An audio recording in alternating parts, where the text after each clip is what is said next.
Hello, welcome to the Crossroads Inn, the Game of Thrones show where we drink and we know things, although I have nothing to drink, so I'm not actually drinking.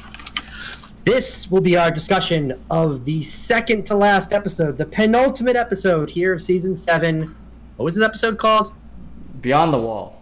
Beyond the Wall. Yeah. I'm very prepared. I'm actually not. I'm incredibly unprepared for this episode, but we're just gonna roll with it. So, today on my panel, I have the usual Chris. What's up? Corey. Konnichiwa. And a very special guest. Welcome, Jessica.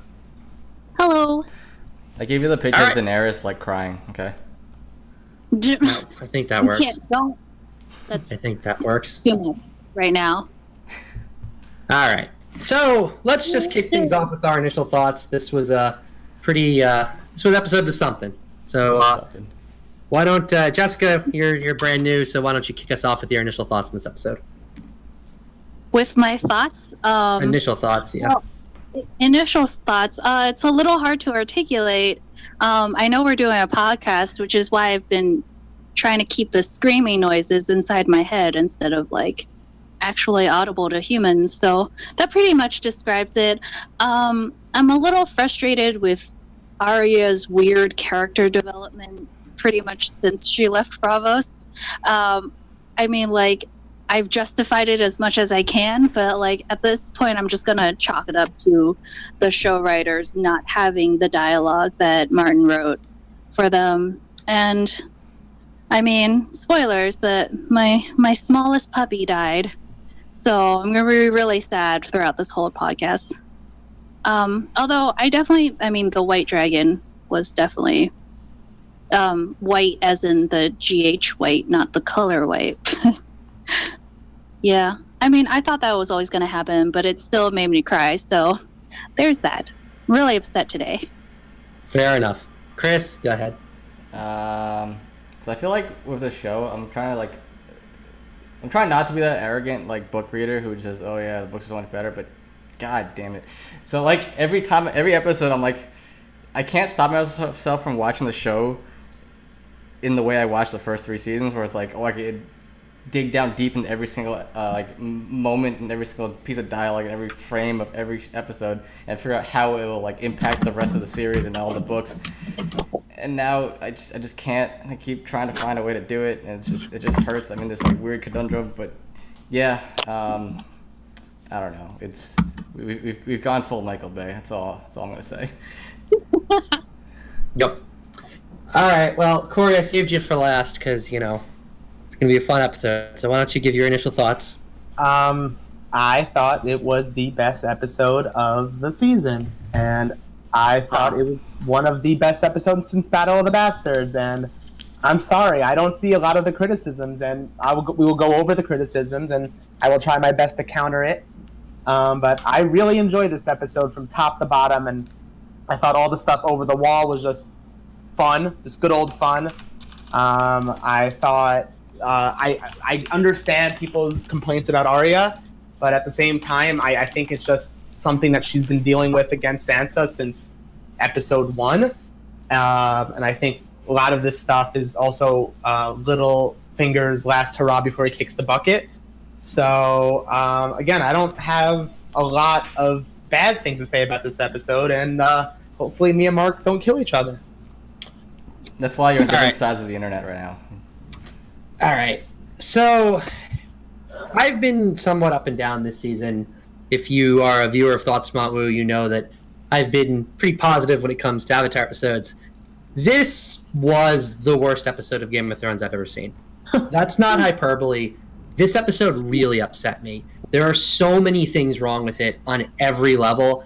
And, I mean, kind of in the similar boat of Chris, where, like, this is a show that did so many great things and worked so well, and then just at some point, they got in front of the books and they have no idea how to write anything, and a lot of problems that I've been kind of feeling since season 6 are really coming to a head. And this episode was, I mean, I was yelling at the TV on multiple occasions with just, what is going on? Why has this happened? I don't get it. And I'm really annoyed because I hold Game of Thrones to a high standard because I really do love the show. I really find that this is a fantastic story and has done really wonderful things for television and broken the boundaries as to what television is.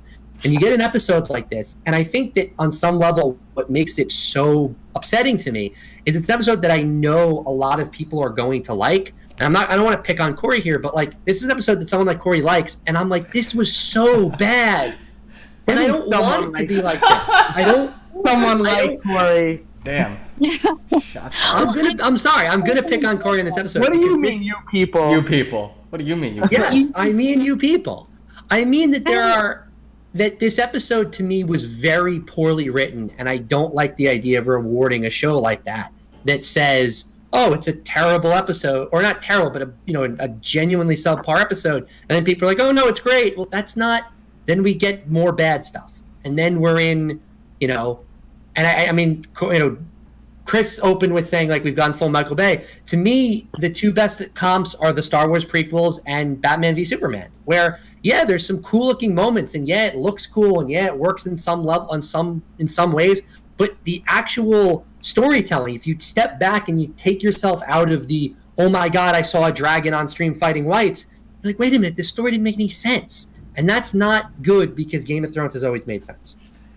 I mean, it's not going to get better. The show writers, they have done the best they can, but their best compared to George R. R. Martin's best is like, it's such a difference. Of course we're going to see it. I mean, Game of Thrones, when it was based on the books, when they actually had word-to-word dialogue that they could pull from the books and just put it in the script, like, of course that was always going to be dense and compelling and complicated, but now that these show writers whose best skills are in adaptation to television are being put to the standard of original content, like obviously they're just not going to do that good a job. Yeah, I think it's like two things, right? It's the fact that the way George R. R. Martin writes, right, is, what does he say? He likes to plant and harvest the story as it grows. So he doesn't really have a real end. He doesn't have a full outline planned out the entire way through, right? He kind of has major plot points picked out, and then he just kind of lets the story evolve. So what I'm guessing happened is that he gave the showrunners this. He just gave them, okay, so what happens, Viserion and Dany go north. Viserion dies, turns to white, Dany has a change of heart. That's all he probably gave them, and that was the entirety of it. And the showrunners, on the other hand, have been doing the show for 6 years. They're like, all right, we want to end this in 8 seasons. How do we do it? And they just kind of let's put everyone together and go north, and we'll have a Suicide Squad and do that thing. I want to give the showrunners a little bit more credit than that, though, because while yes, that this was an adaptation, and for the first 4 seasons it was very strict to the books, they still had to make a compelling show. They still had to put together great moments. I mean, just because you have good source material doesn't mean a good show is just going to come out of it. And I don't think that I think that it's reasonable to judge them against their own work.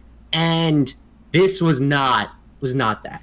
Yeah, it seems like everything had a purpose, before, right? Now things kind of don't really line up to have much of a purpose, it seems like. Mm-hmm.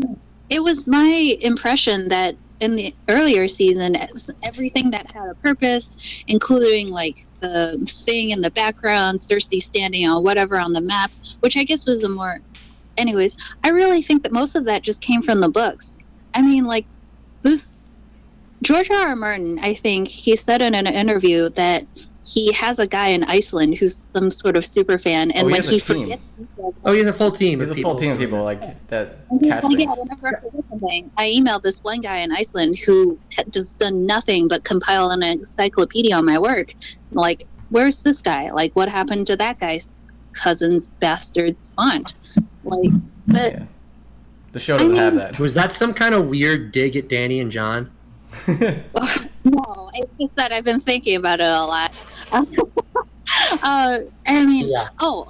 If Chris, you could elaborate on the change of heart Danny thing. I really think the Viserion thing was good when we talked about it. We've been We'll go through. kind of hinting at a lot of criticisms. So let's jump into the actual episode discussion.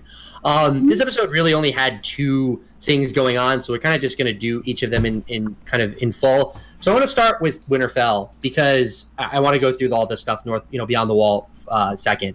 And I'm just going to say at the top, I am completely and entirely over this plot. I don't like it. It's annoying. Jessica said like she's kind of like over everything it's happened with Arya since coming back from Bravos. I'm over everything since she left. I think that the Bravos arc with Arya was incredibly stupid, and I don't think they know what to do with this character anymore. I think that this is a popular character that people like, and they're like, well, we need to give her something, and I don't think they know what to do with it. No, I don't agree.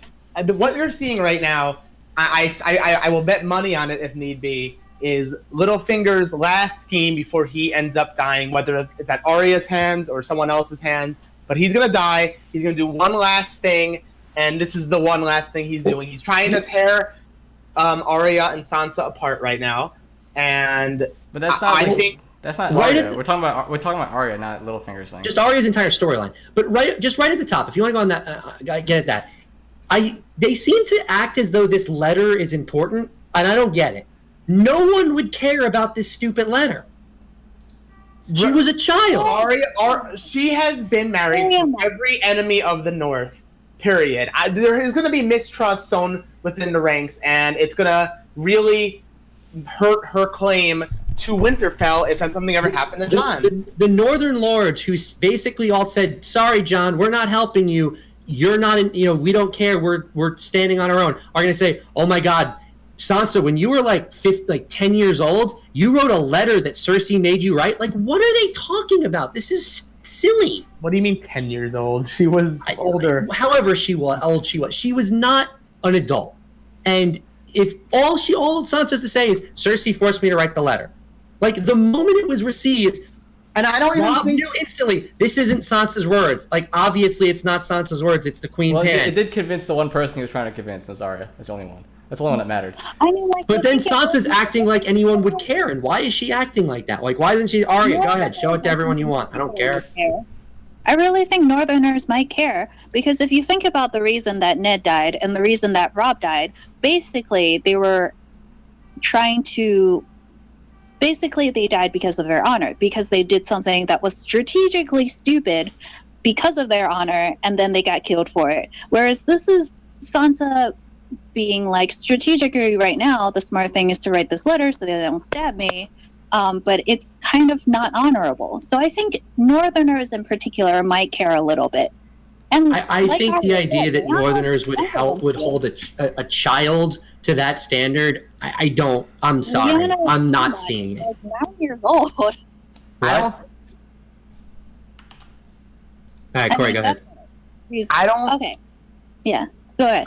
I was going to say, I don't think this is even about the North. I think there are enough Northerners where it would put some seeds of doubt, but that's not the point. I think it was more so Arya is the one that's using it to see what Sansa's reaction would be. Sansa is now taken aback and wants it destroyed just to take any seeds of doubt out. And Arya's like, you just want to be the Lady of the North, and you don't really care about your family. That's always been you. You've always been this girl in dresses that wanted to marry the prince and like be. But on top.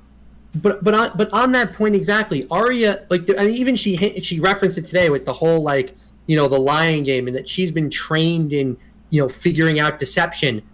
How is she not going, oh wow, this letter is completely meaningless and has not, like, it's more than that. I think there's more layers to it. I think the way I feel about this is it honestly the writing for me felt so off that when Sansa went into Arya's room, I was genuinely expecting her to turn to Arya and be like, okay, do you think Littlefinger's buying it? Like, that's how much this felt like they're just like Arya's completely playing this. And maybe it's going to turn out that that's true. This is entirely her playing Littlefinger. But would that redeem it for you? It might, but then it feels like they're just sowing deception in Winterfell just to have something to fill some screen time when it's not really true. So here's my crazy theory. Oh, go ahead. I think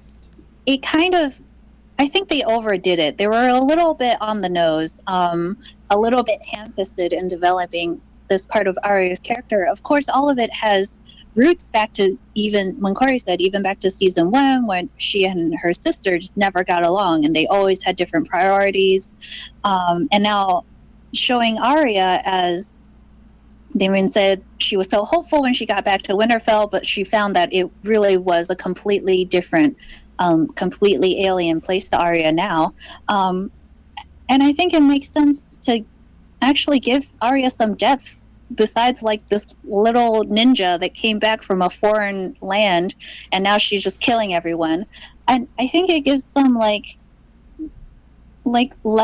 some depth to her need for vengeance, with her obsession with it, which was developed in previous seasons, and with how she, like, I think Sansa was right. Arya, if she was in Sansa's place, she never would have survived, because she would have been stubborn. She would have tried to do the honorable thing. She never would have even insulted her family in public, in the court of the Lannisters, and she would have been killed, like in season 2. And I think this is just as Sansa would not have survived in Arya's shoes. Yeah, I mean, so that's just their circumstances. I'm not criticizing either character, but I think this kind of showcases some of like a fan favorite's character weaknesses. I think it was done a little ham-fisted to the point that where, like, I mean, at this point, I'm accepting ham-fisted, just because they're rushing toward the end and they don't have any dialogue to work off of. I'm not taking that excuse of like, well, we're getting to the end, so it's rushed. Like, to me, then you messed up back in the previous seasons. You should have sped things up then, or add a 9th season. Game of Thrones is making money. This is not they can't afford to make a 9th season. They're just choosing not to. I feel like there's been such like this whole Arya Sansa thing to me feels so. The reason I guess it feels so off is because I can't see them going unless they actually are willing to go to the direction of Arya is going to kill Sansa, and that's going to be the season finale. And maybe it is, and if that's the case, then I will have to really rethink this. But I just have this feeling that, like, Corey's right in that this is going to be the last Littlefinger plot. Arya is going to kill Littlefinger, and then everything's going to be okay. And I'm just like, I just don't get it, and I don't know what she was doing with, like, when she handed Sansa the knife and is like. I think that handing her a knife is saying, "Don't worry, I'm on your side still." No, I think it's intimidation. It's all like, I'm getting in your head right now, and like it's making. Because it almost felt to me like she was like, "You need to become a faceless man. You need to learn." I don't know. Like, not exactly a faceless man, but like you need to learn what I know. Like you need to understand how to suss out deception. You need to learn how to be, ruthless in the face of your enemies. I so disagree with that. I'm not even saying that. Like, I'm not disagreeing. Like, I'm disagreeing. I really think she's doing it to scare the ever-loving shit out of her, to make her just be like, I am watching you, and you're on thin ice. And I also, on Sansa's side, I'm really not entirely in love with this whole, actually, Sansa's completely power hungry and wants to undermine Jon thing. Oh, I don't believe that's the case. But I believe that's the play that Littlefinger's trying to make towards Arya. He wants there to be as much separation between Arya and Sansa as possible to keep her unprotected. Now think about it. She sent Brienne of Tarth. Oh yeah, why did that happen? Well, she sent because she's the only one that she trusts. Wait, so what I didn't understand was the Littlefinger one, right? So like Littlefinger was saying something about Brienne. I kind of missed that part. It seems like she said you need to keep Brienne close because she'll be able to intercede if something happened between you and Arya. Yeah, or keep her away. Brienne, I couldn't really. And Brienne could clearly fight Arya. Yeah, because like basically she did exactly the opposite of what Littlefinger said, right? I was very confused. I like glazed over that entire scene. Do you think that was a real letter? Do you think that was a fabrication? What? Maybe, I don't know. It's hard to tell. I mean, the whole thing is, like, the dialogue is so vague and so convoluted that you really can't draw any conclusions. There's two possibilities, is that Arya and Sansa are faking it and they're really in on it together and they're going to take out Littlefinger. But, like, why are they, like, talking that way in private unless they don't think they're in private? Then they shouldn't be acting that way in private. Yeah. Or, like, the other way, it's for real. I mean, there's a lot of ways that you might be able to explain Arya's behavior and her relationship with Sansa right now. I will grant that it's not fully satisfying because it hasn't been done that well. But I mean, you can make there are some reasons for it. Like, even when they weren't, like, even when they were children, like, Arya did some pretty shitty things to her sister. I mean, just like in the same way that, like, little sisters will do shitty things to their siblings. Oh no, I understand that they really didn't get along as siblings, and there's going to be that it's not going to be a perfect relationship where everyone's really happy. But it feels to me like tension is like way over the top as to what it should be. I mean, like, unless Sansa's actually plotting against Jon, in which case, then you have to dissect it on that level. No, but I believe this is. Go on. Sorry, Jenny. Sorry. I mean, I do believe that Sansa is thinking about it. I mean, she's planning for just in case Jon dies. And I think it's true that she doesn't want this. She wants her happy family and Jon to be king in the north, and she'll be Lady of Winterfell, sort of. She wants that, but she can't help thinking, like, what if I was in charge? And I think it's kind of like, after having been completely powerless for 6 seasons, she was like, I'm finally in a steady place, but, you know, how do I solidify it? How do I keep my place in the world and not end up where I was before? And I think that's natural for Sansa to think that, but even if she emotionally doesn't want that outcome. I wish these characters would actually, like, talk to each other. So here's you want to hear my crazy theory? Go ahead. There's the whole thing about what? Oh. The whole scene where they were talking about, oh yeah, I could just take your face, all I gotta do is just take it, whatever. She already has Littlefinger's face. 2 episodes ago. I don't even know where it fits into it, but it just clicked to me. Can she? Is there a way for her to wear a face of a living person, or does she have to? I think she has to kill him and take the face. That's what I thought too. But I'm saying like right after she gets a note, she takes it. What? She's testing Sansa as Littlefinger. That's what I'm guessing. That could fit in. I don't know. That would be cool. If that's true, I'll forgive. That's my crazy theory. That's my only way of saving that storyline. True, but I'll forgive it if that's true. I'm not sure if it happened 2 episodes ago, but I did think about that possibility that Arya was actually Littlefinger in the Littlefinger Sansa scene on this week's episode. This week's Littlefinger Sansa scene. Yeah. Yes. Seemed maybe that was why I didn't get when she sends away Brienne, is doing the exact opposite of what Littlefinger says. Arya's like, okay, you're good, you're cool. But I don't know. We'll see. That's how I'm gonna save this storyline. Okay, I still have hope that it's gonna happen. I guess we'll reassess after next week. Yeah, exactly. Of whether or not this works out. Is there anything else you guys want to talk about inside Winterfell before we go north? What else happened? Nothing. It really was. Nothing. It was just the Arya and Sansa stuff. I mean, I think it's fine. Yeah, like that. The Arya and Sansa stuff didn't bother me nearly as much as the other stuff. So. It didn't bother me that much, but just in an episode that I already had issues with, it didn't like. It wasn't good enough to pull anything up. It was just like, all right, well. I guess before we go north of the wall, let's just talk about one thing on Dragonstone. The Tyrion Dany conversation that was really weird. Like, it started out really cool, and then it went to a weird place. I don't really know why Tyrion went from, like, heroes to the succession.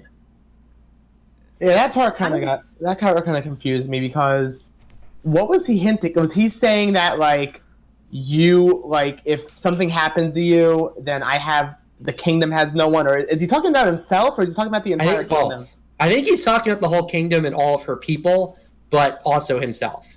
But I just don't know what he was even pitching. Like, I kind of get it, because last about you naming an heir.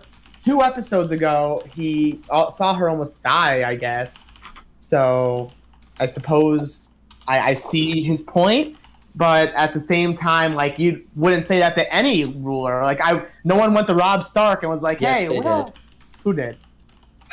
Yeah, they did in the books. They did, and there's a reason Jon is heir.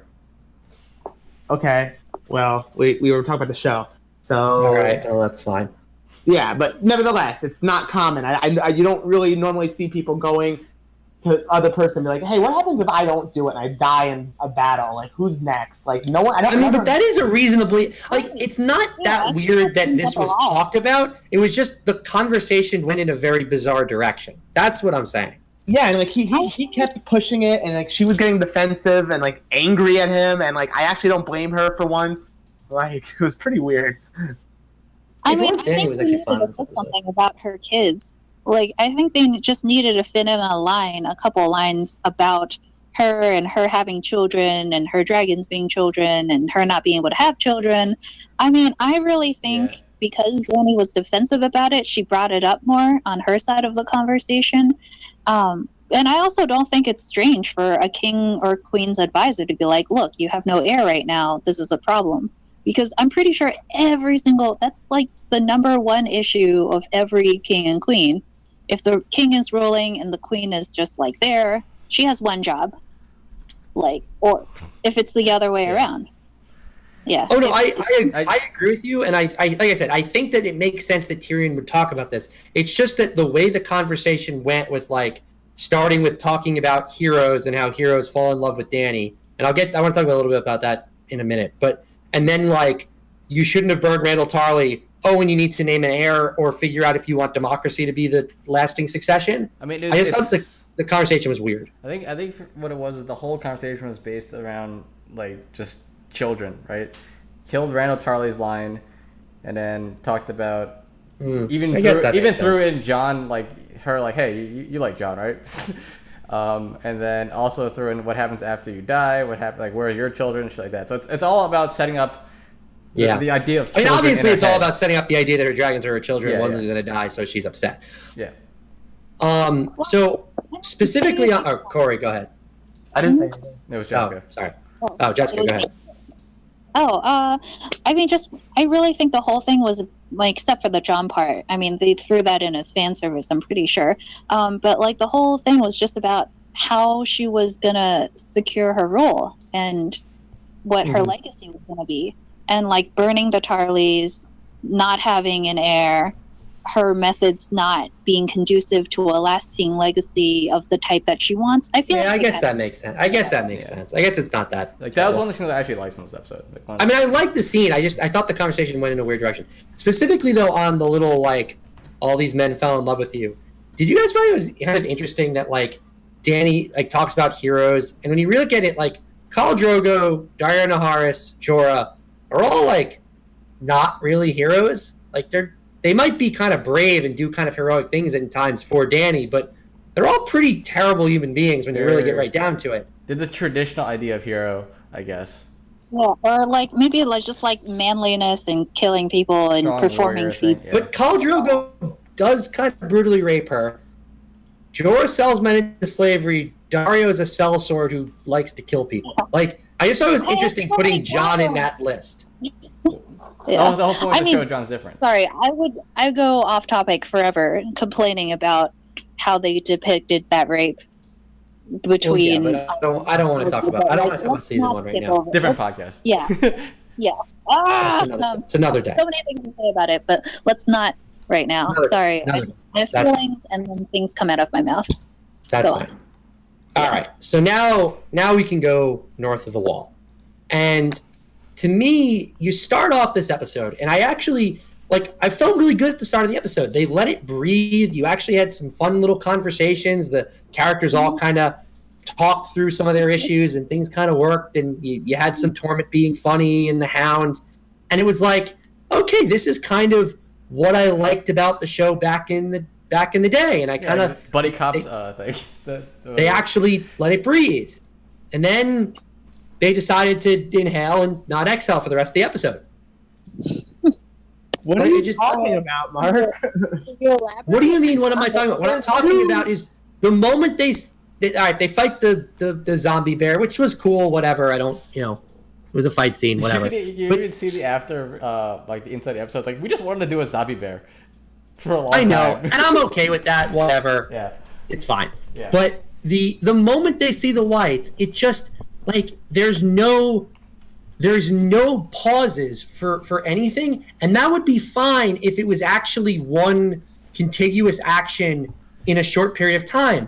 But wasn't. But like, you said it themselves. At the beginning of the episode, they were setting up, they were putting the character dynamics between them and all of that, and then they follow up by doing all of the action that was pretty much, not even it's the action, forget about action, I'm making it seem like it's just like schlock for schlock. It's, you're over the wall and you're marching right towards, this extreme army. This is bound to happen. It's like, what else are you going to do? Like, of course you're going to do this. But let's go through all of the things that made no sense about this. And it's a very long list. So right off the bat, you have the beginning scene works. They find the little pack of whites and the White Walker. They fight them. Great. Turns out it was probably a trap. They get surrounded. One, it was comical how surrounded they were. Like, just completely and totally no chance they're ever getting out of this. It's not comical because that army has been established to be that size. So let's not talk about the. Okay. I don't mean comical as in it was so big. I mean comical how they're actually fully surrounded but whatever. So then you have this. Sorry, go ahead. You have this ridiculous. The whites can't cross because the ice is breaking and they'll fall in and die. Oh wait, they're dead already. Well, they can't swim. They can't swim. Except some actually pulled out and got out of the water later in the episode. I mean, really, we got to establish what whites are. Are they zombies or? I have no clue. I'm going to talk about that in a minute. I have no idea what they are. I don't. And here, that's one thing I'm trying to tell you is because if they are just mindless zombies and they're controlled by these these section leaders that what are they called? The White Walkers. White Walkers or others. Yeah, sure. Then you'd be right. Then they could literally just endlessly drown until they actually stuffed up the water and they climbed over. But if they actually cared about numbers and them being then what happened made sense.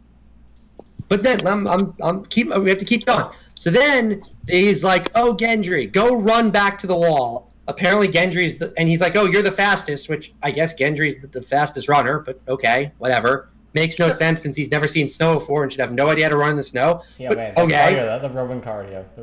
But I guess the rowing cardio, it transfers. And he's a fucking blacksmith. He has a lot of upper body strength. Yeah. Which is That'll real useful when you're running. Yes, it is. Okay. It's all about stamina, man. Stamina.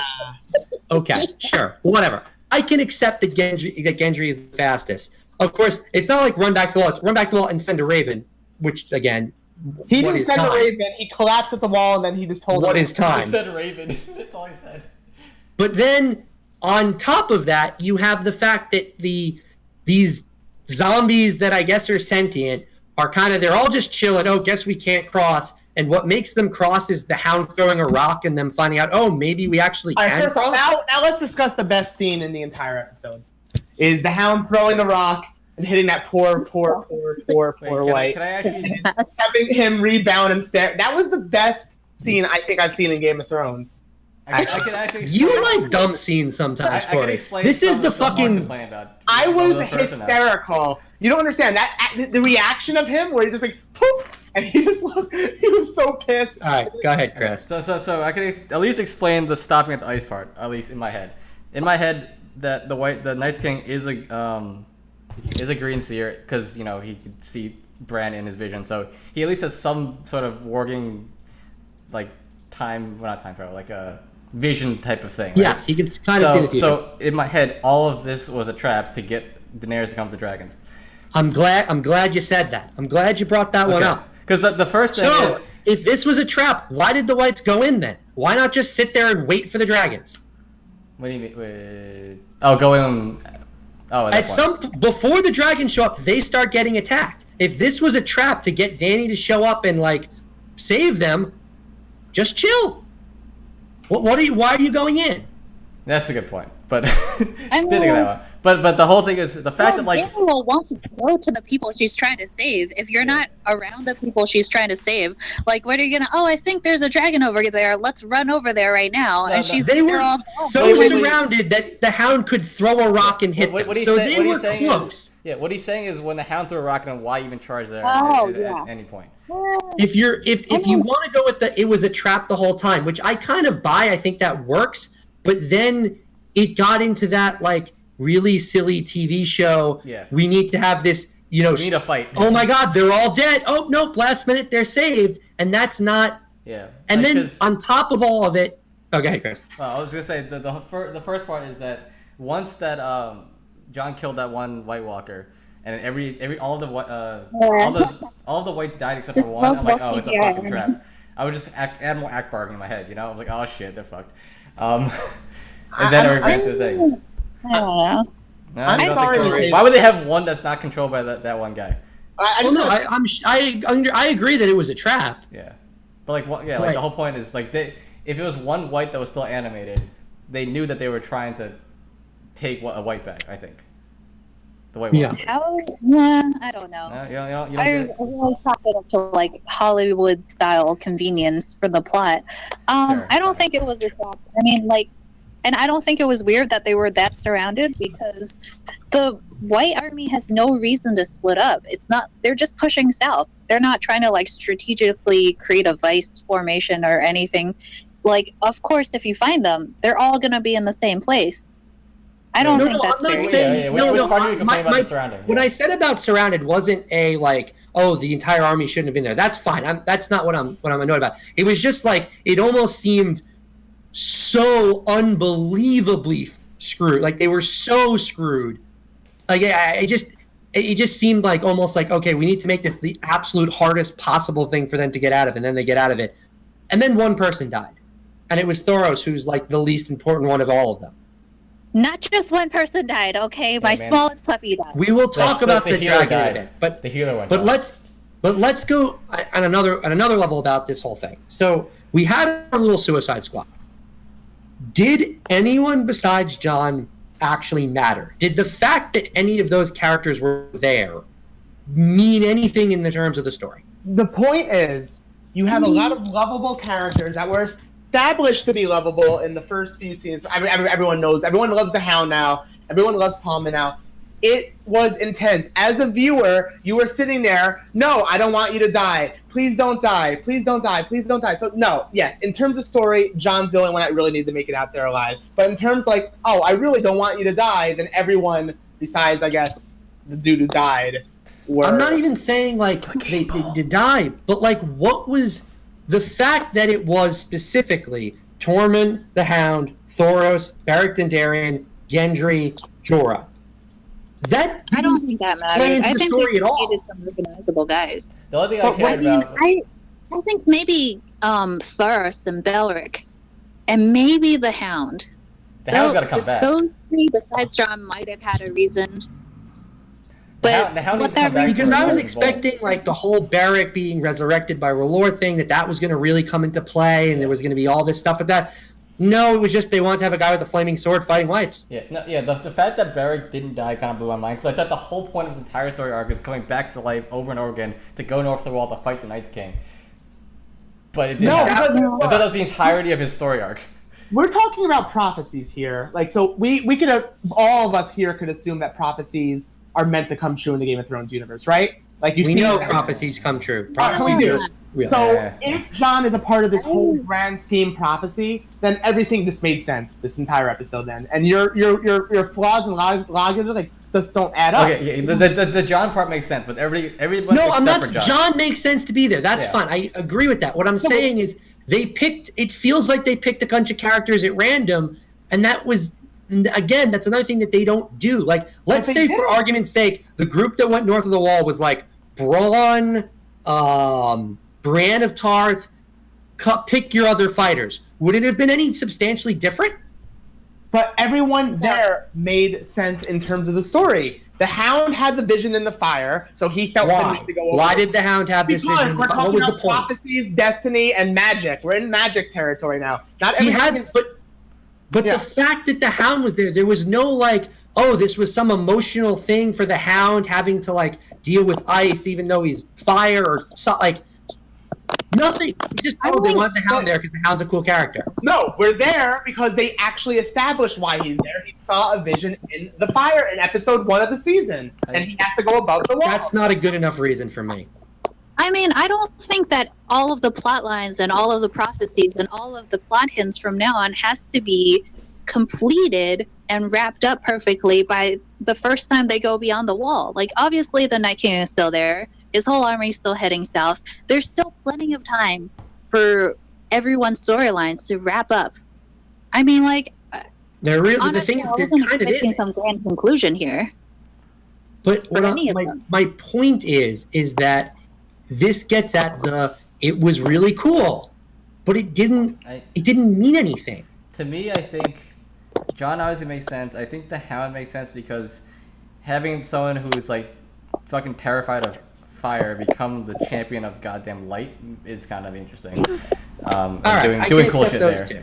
I can accept those two. I think Beric and Thoros had the reason to be there just because they had Beric's been coming back to life from the Lord of Light over and over again. So he had to he knew he had to do something. So I think if it wasn't now, he's gonna fight the Night's King at some point because they kind of heavily implied it with him pointing at him. You know, Jorah, I don't know. Gendry, I don't know. Jorah is there for Daenerys. But I mean, like, individually they make sense. How it pulls into the whole plot in general, I think everything Chris said was pretty much on point. I mean, like, there's plenty of stuff that don't pan out in the books too.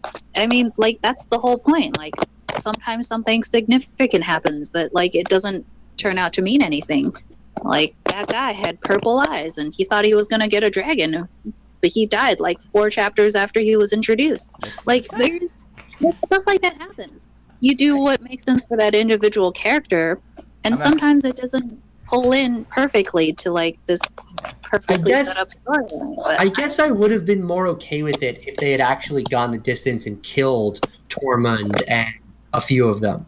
But the fact that they all, I mean, again, dragon aside, they all survived except Thoros, who's really the one that no one really cared about at all. Thoros only died to prove to set the stakes for Beric can't come back to life. That's the only reason Thoros died. And I they got a bunch of red shirts. Yeah, they had a bunch of random wildlings coming in. And Thoros didn't even die in the final battle. He basically died to the zombie bear. He died sleeping, yeah. Did you have the issue when all the wildlings started dying? Like, who is that? Oh, I don't know. Some random. Yeah. It's like, they're all wearing the same clothes. Right? That's not, like, to me, like, this battle, like, if you compare this to something like Hearthome, like, we know people who died. Who died in Hearthome? The woman, the leader of the clan. There were people who were in an episode before that. But still, even so, they were still like faces that we knew. Yeah, they were named characters, or they had dialogue-speaking characters. Yeah. Yeah, I mean, like, I knew it was gonna be like that when we had the Field of Fire, or the Loot Train battle, and no one we met died. Like, honestly, I was shocked that Bronn didn't die. I was shocked that like Dickon Carly didn't die. I was almost even shocked that Jamie didn't die. Like, oh yeah. But like, I feel like that's just how things are gonna be. Maybe I'm like maybe I don't give show writers enough credit, but like that's how they're doing things now, and that's I'm not how they're gonna doing complain things too now. much about it. I have hope that Martin will finish the book, so I don't care that much. You know I'm what's not gonna be really sad after this episode? I realized, right, that we're probably in A Dream of Spring territory now. So you know when that's coming out? Never. So, all right. So then we got a few decades left. A couple decades left. So then, magically, Gendry gets back to the Eastwatch. They manage to send a raven. It gets to Dany. Dany reads it, decides to go north of the wall, and gets there, all in time for them not to have frozen to death. Okay, so time and space means nothing anymore. This world is about the size of Rockland County. That's about how big I think Westeros is now. How fast do you think dragons can fly?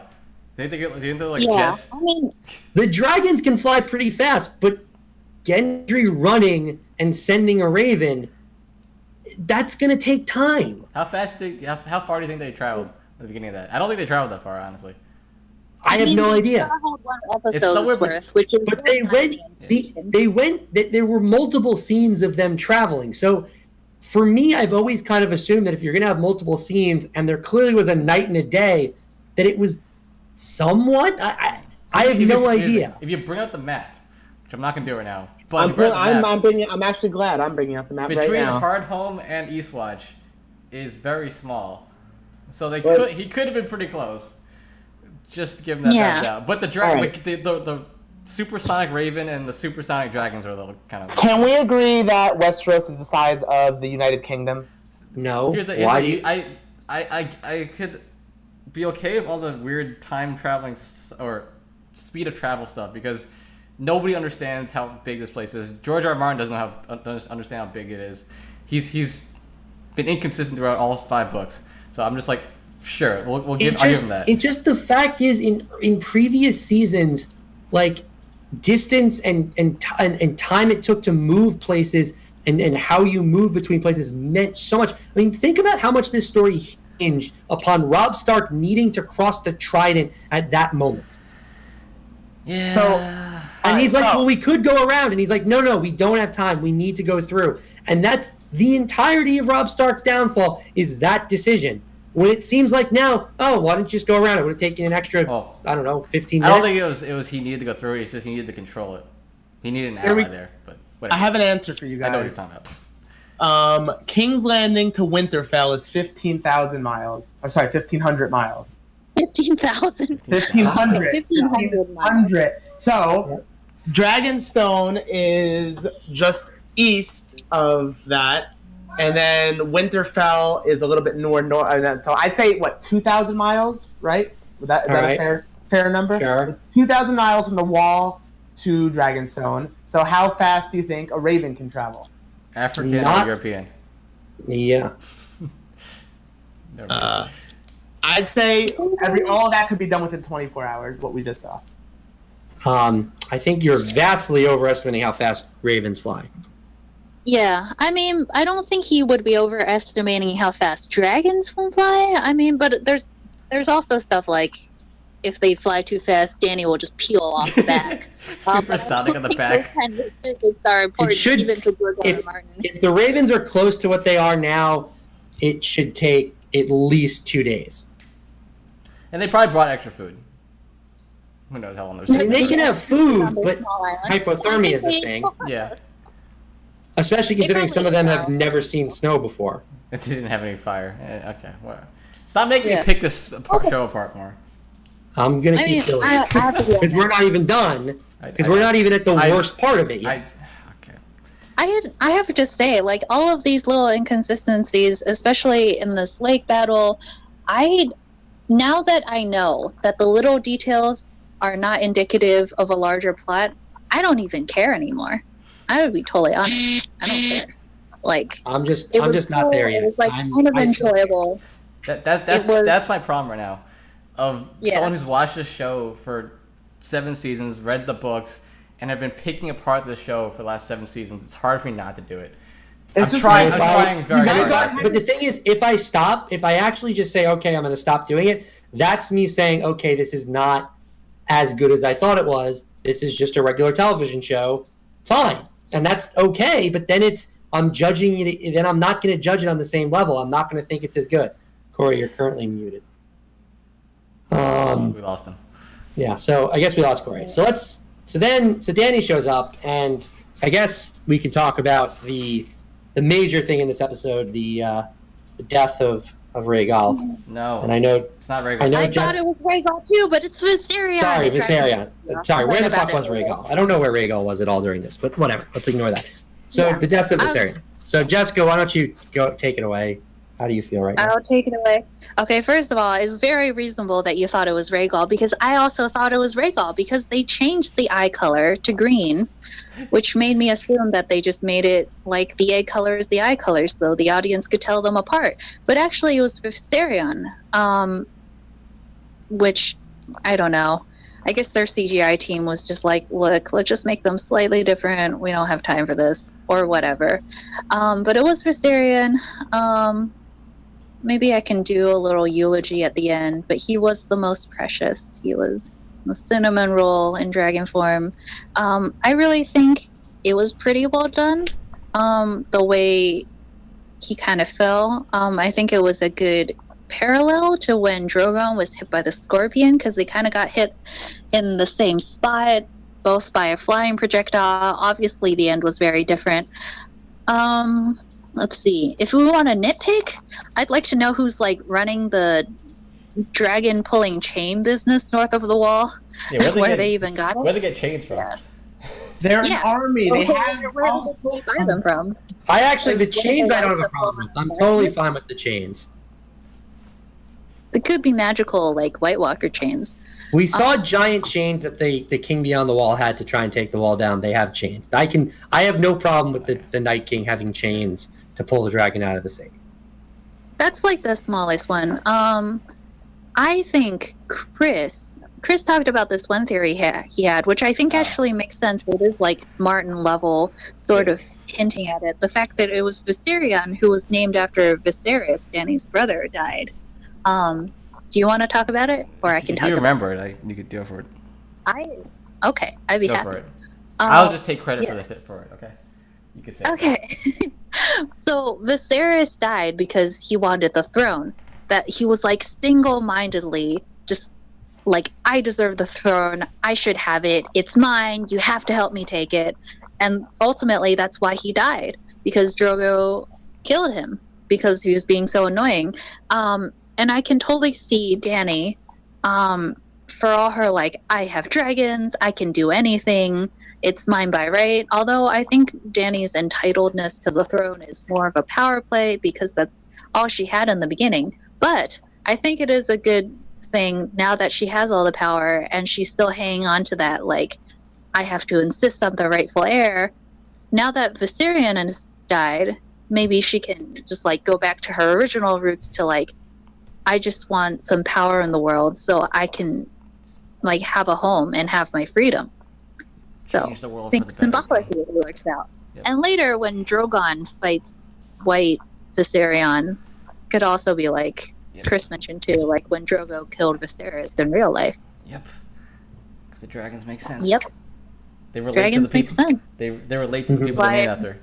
Finally, Which we is know why she why- named it after her shitty brother. Which is why I'm very, very, very confused of why Rhaegal didn't pick up John and fucking Benjen showed up. We'll get to that in a minute. I mean, like, Rhaegal was like, shit, Mom, they're killing us. Mom, Rhaegal's out. He's out of here. get out of here. Look, I try to catch my brother / sister because I'm pretty sure they're like hermaphroditic. They are, right? I have no yeah, idea. dragons are. That was in actually. Can I the just say books, that was dragons can change sex. But anyways, like my sibling is in the water. I try to catch him. like the way Like, they did you the guys are actual gonna fly death off. scene was. I'll so wait for good. you at the wall. Yeah. Yeah. Like because the whole like he gets hit, the fire kind of comes out of him. He goes down. You see like Drogon kind of like screaming up at his brother sister, and then Rhaegal kind of like swoops in to die to try to save him. It's like wow, that's an emotional CG death. No, they handled that. They handled that very well. really well. Yeah. And then Really he looked at good. Daenerys' face, and it was all good. Yeah. And as was Yeah. confirmed, ice is super effective against dragon.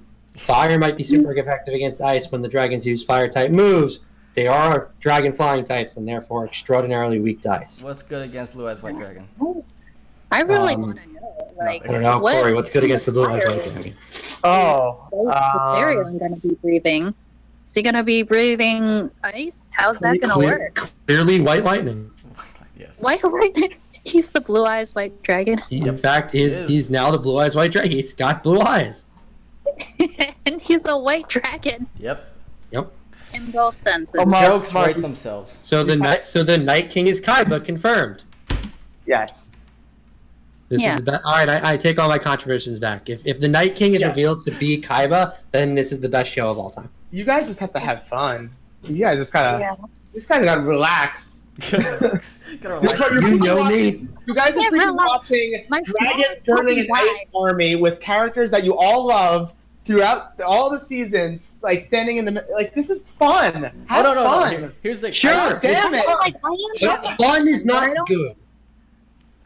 I mean, I think it's fun the way it is now, but I think it's also fun to nitpick a little bit and to discuss the details. Nitpicking Which is is fine, but when we're getting into debates about, well, I'm crunching the numbers and I can't see how the Ravens could have made it back in time. Like, shut the fuck that's up. why I didn't want to get into that at all because I knew that the can of worms was gonna open. So I was like, you know what? Fine. The problem is, this is a show where until season 6, that mattered. They did not do stuff like this where you were just supposed to say, oh, it's a show, just have fun with it.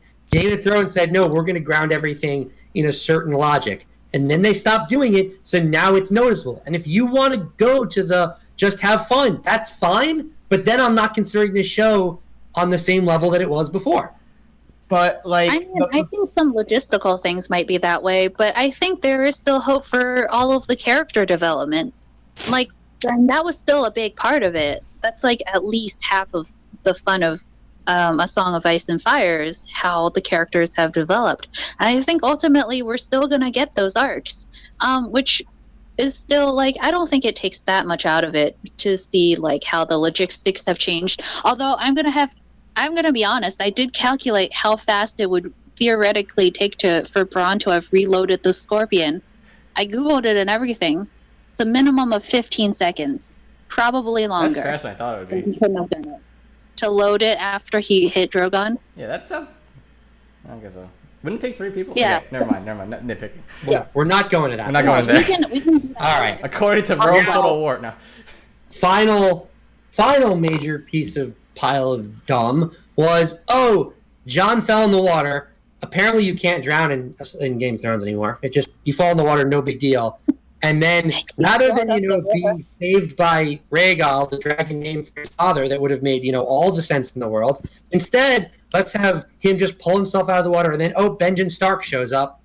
Because I guess. what do you mean? I guess Benjen Stark's whole purpose was for that. That's Which it. is not good writing. No, it's that not. is bad writing. Foreshadowing. You know what? In middle school, you know how you're taught what foreshadowing is? In middle school, you're taught foreshadowing is when someone slips you a pair of scissors and you put it in your pocket. So you're writing that. As the writer, you write that. And then 2 more chapters in, you need to cut through that little string. You got your scissors in the pocket that you put in 2 chapters ago. That was she was there. It was established. It was all set up for Domino. That's not what this was. That was someone said, hey, I'm going to put these scissors in this little compartment in the ceiling. And then in the final scene, when the scissors were necessary, there was an earthquake, and the scissors fell out of the ceiling and landed in the main character's hand. No. That's what that was. It fell out and cut the rope. You didn't have to touch it. I completely disagree Yeah. with that, Mark. Yeah, so I think it makes total sense that Benjen showed up. Because when Benjen showed up to save Bran and them, he said, I was sent by the Three-Eyed Raven. There's no reason that Bran, who's now the Three-Eyed Raven, could have been like, look, Uncle Benjen, I need you to go save this guy because he's Azor Ahai, or the prince who is Yes, Jessica, thank you. I don't know what he is, but we need him. So he had to wait until Jon was literally dead? He couldn't have showed up, a little while before that and made this actually reasonable? What was he going to Maybe do he was when too they were far surrounded? away. He was only riding a horse, not a raven. Here's my issue. Okay, so if we find out that Bran sent Benjen, cool, whatever. But my issue of it is the entirety of 5 books, 7 seasons was building up to Jon reuniting with Benjen, and like, we'll talk when you get back. Well, we'll talk when I get back. That was his line. The last line he said to Jon. He shows up. He says, "Holy shit, Benjen, get out of here!" Then done, and he dies. Come on, you're just what a cock tease. Like, come on, give me something. Explain why you took And the on black. top of that, explain like, was your it real mother's really Lyanna. possible for the horse to carry 2 of them? Yeah, yes. I don't even care with that. Even if he explained some shit and then died, I'm okay with that. But you just Or said, hand him a get out scroll. of here. Holy shit, I Benjen. mean, like, honestly, that has happened so many times in the show. Not even back in, like, season 4 and season 5 and season 6. That has happened to so many characters I know. so many times. Yo, how Even much? in season 2, I'm, like, numb to it. I'm numb to, like, a lot of side characters not getting their plot payoff. Oh, But it's not God. even a plot payoff. It just was so mind-blowing. And it's the second time where it's like Jon does something incredibly stupid and should die, and then doesn't because, well, Jon Snow can't die, so let's save him in some ridiculous way. And that's not good. That's not good writing. And it makes it so that I feel like, is Jon actually that good at this, or is he just a lucky fool? I kind of like the parallel though of Jon doing something stupid the same way Jaime did, try to end the war. Kind of like that a little bit. You know, Jaime tried to charge Daenerys. Jon tried to charge Yes, Night King. and they both should be dead. And if they were both dead, I'd be completely on board with that. I can't. God, no, we're not. Well, I'm sorry. I'm going to have to say this right now. Back in seasons 1 through season 5, we didn't have this much magic, and we focus on the Game of Thrones, the struggle between houses, the consequences of overstepping your bounds, all that, and it was very easy to stay grounded. And now we're blown up. We have the zombies, we have the dragons, we have the magic, we have the prophecy. All of it's here and surfaced right now, while it was in the underbelly of the foundation of this show. And now we're in the next chapter of it.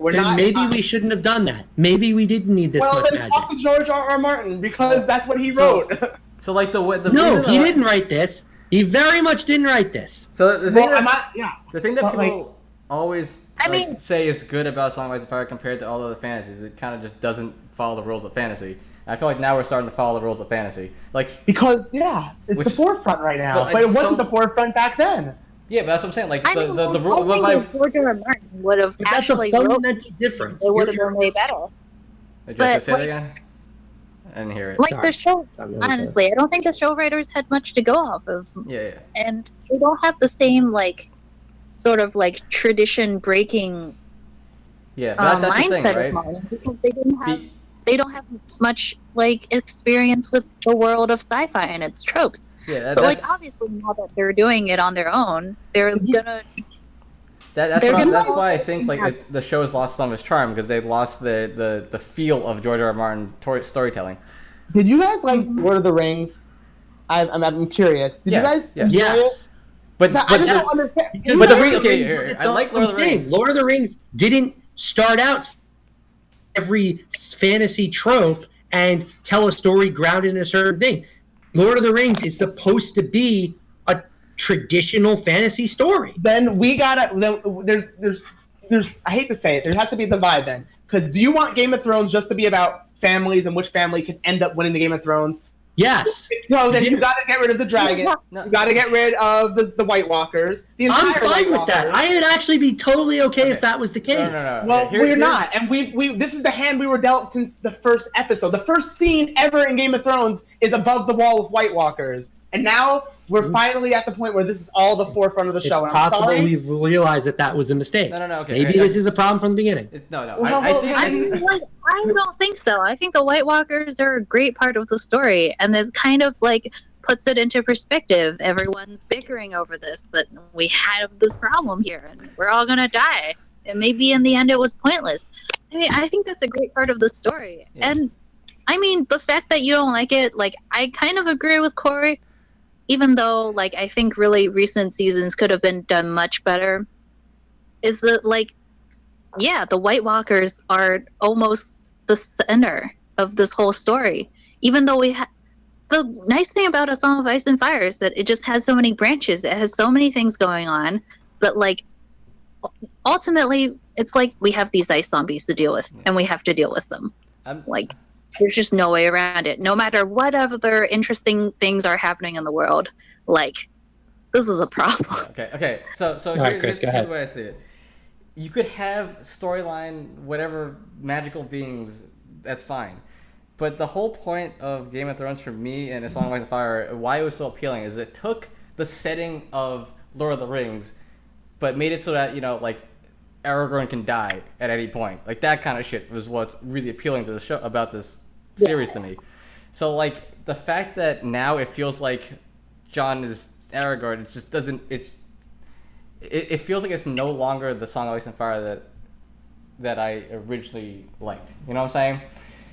Yeah, it's completely different. The tone is completely different. And when you shift tones in the middle of a show, it creates these it doesn't feel right.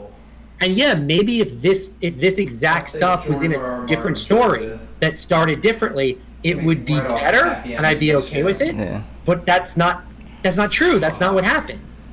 Yeah. And honestly, Corey, the way I'm honestly feeling right now is, you know what? When they added a ton more magic to Arrow, it kind of got silly.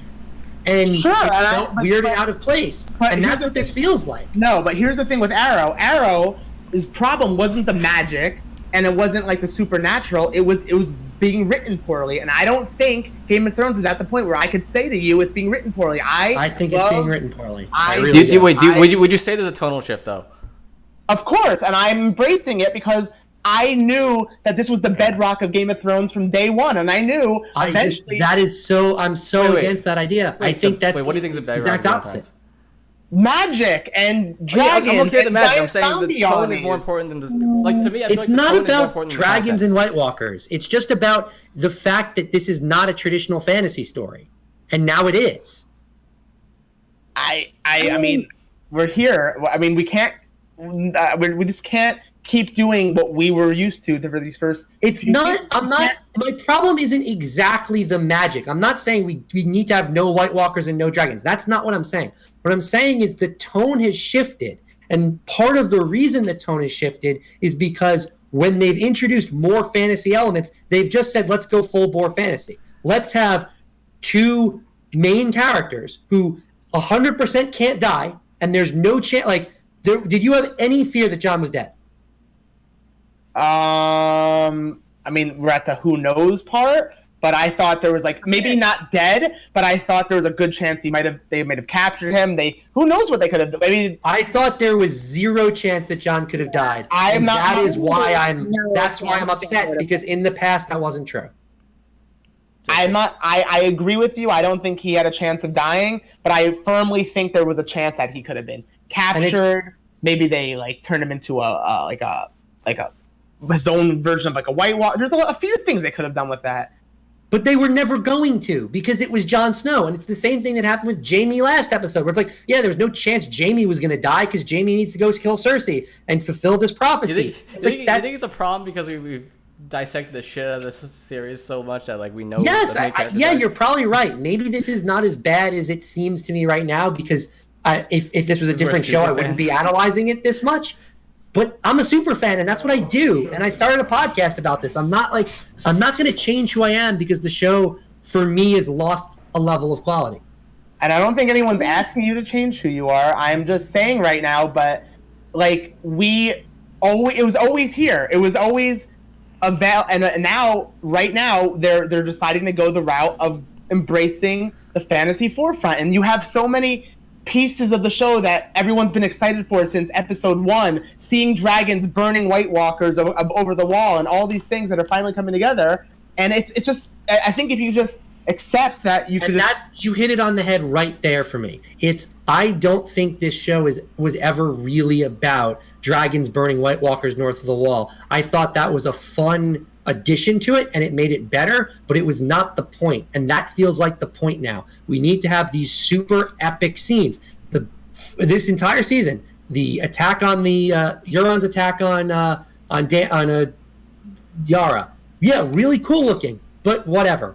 The Fields of Fire, really cool looking. All these really cool epic scenes, but I don't care anymore. I don't care as much as I used to, because they're not grounded in the same logic, and that's, I guess, why I'm getting so annoyed, is because I feel like they're playing for a completely different audience than me.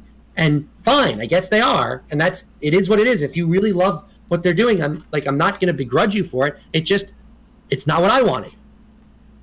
I mean, I don't want to sound like I keep saying the same thing over and over, but I really think it was just, so the show writers have always tried to make Game of Thrones a little more gratuitous, whether it was with naked people or violence or like random scenes, for the benefit of the general public who didn't read the books. And they had all the book stuff that they adapted really well, because there are people who love that.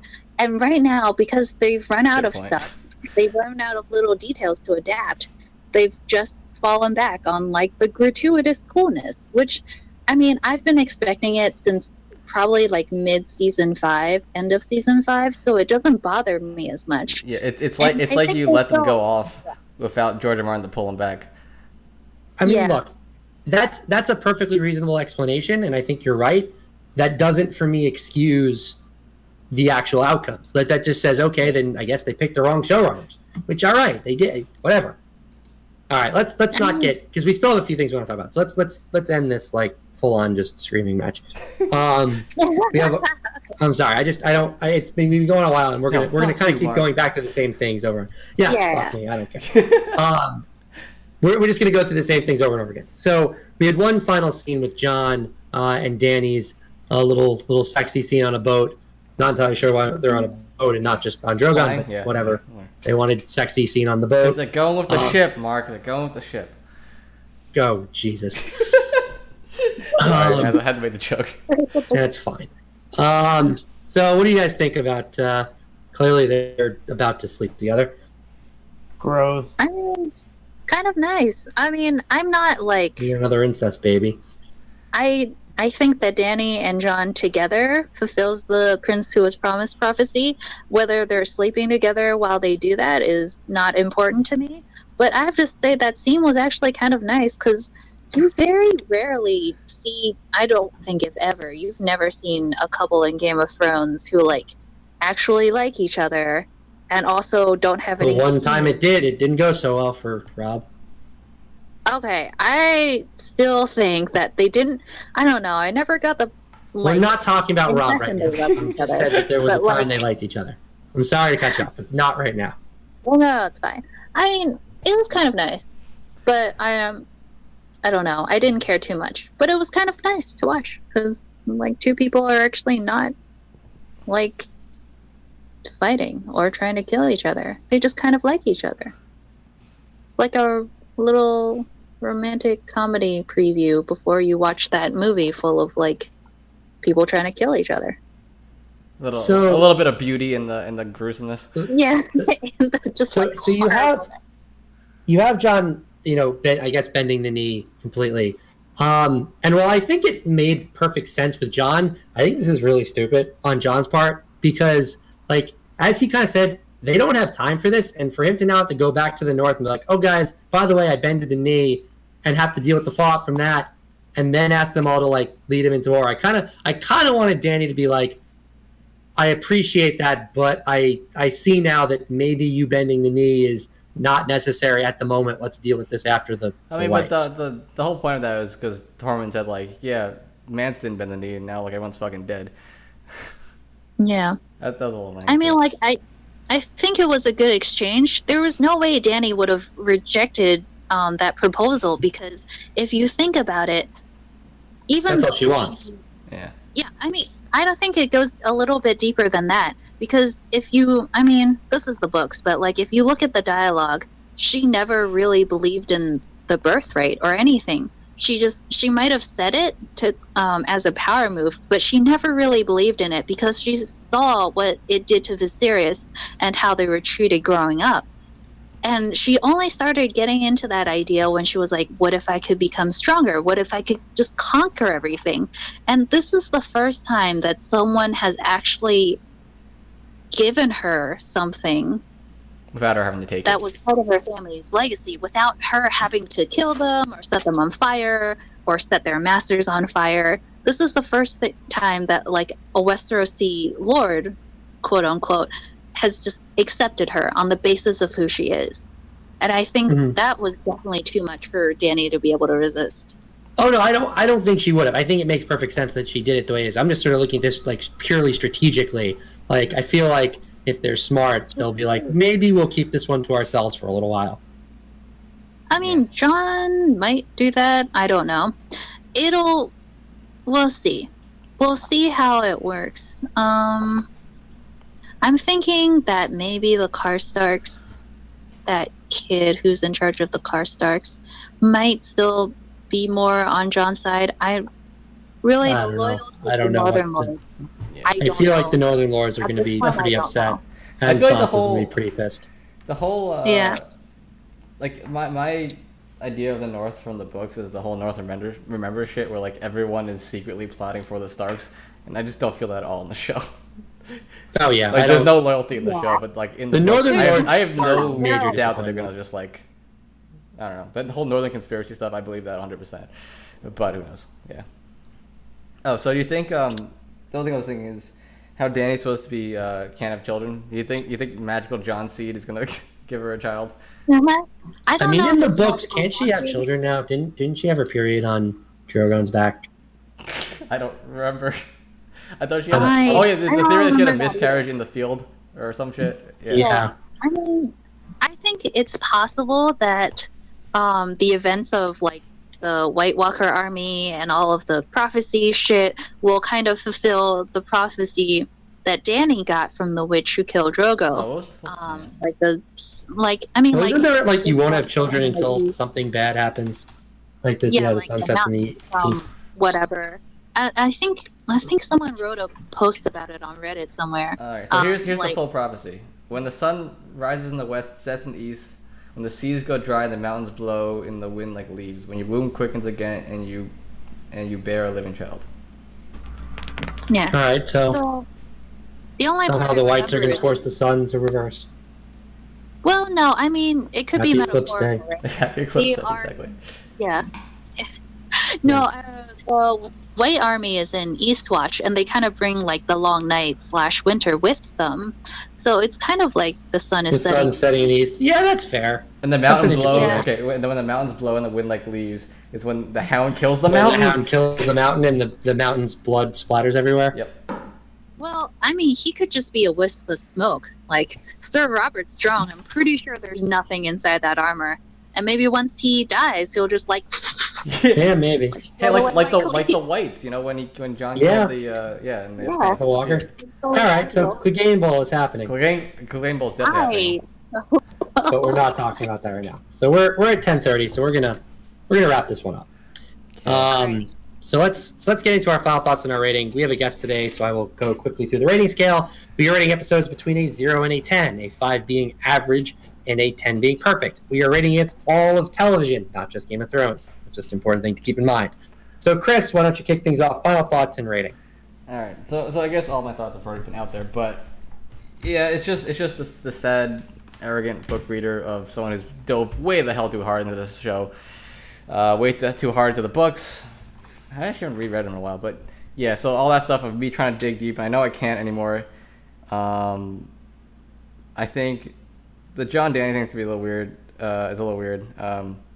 Emilia Clarke can actually act. I didn't think she could until this season. She's got some subtle things that I really like. So yeah, but like even with all the criticisms I've given, it feels like I'm screaming against this show. Maybe not as much as Mark, but still feel like I'm screaming against the show. I still watched the episode, and at the end, it was like, "Holy shit, that was awesome!" But it's just when you go dig deep into it afterwards, you're like, "Wait, that didn't make any sense. That didn't make any sense. Why was it that way and stuff?" But you know, I'm gonna rate this on the how entertained I was during the watching of it, rather than the super detailed dig into it afterwards. So I'm gonna give it still not a good episode, but I'm gonna give it a 6, better than average of TV, All right. entertaining TV. All right. No, 6.5. All right, Jessica. 6.5. 6.5. All right, Jessica, how about you? I mean, I pretty much said all my thoughts. I'll give a little eulogy for Viserion because he was always my favorite. He's my smallest puppy because he is the sweetest out of the 3 dragons, and also literally he's the smallest out of them. He liked to stay behind for belly rubs while his siblings flew off. He used to get bullied by Dragon and Rhaegal because he was just such a cinnamon roll. So, I mean, so sad. My smallest puppy died, and I'll remember you. How cute you were.